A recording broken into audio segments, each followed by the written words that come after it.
If you have properties for rent in Florida, I'm sure you're making these mistakes. I'm a realtor in Palm Beach, and recently a client of mine sent me a link of a property that was rented by owner on Zillow.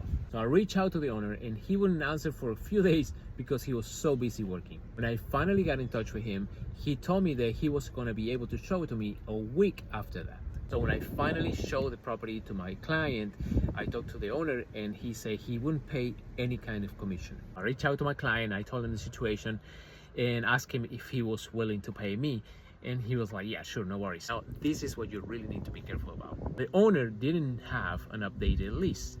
So I offered myself to give him a lease.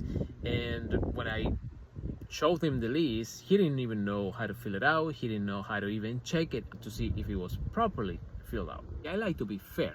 So, whoever has a business, or in this case, a property, to make money, and for if I'm representing a client, to be happy and obviously represented and secure. Kind of found the middle ground for everybody to be happy. He wanted to charge $50 a day for late fee, and I told him, typically you can charge a flat fee for a late fee because $50 can be excessive and you couldn't even probably enforce it in court. Now then he wanted to charge first and last month, and I told him I suggest you just to charge first month and deposit, because if something happened to the property, legally you cannot take money from the last month to fix your property, but you can take from the deposit because that's what the deposit is for. So when we finally had everything worked out, everybody was happy.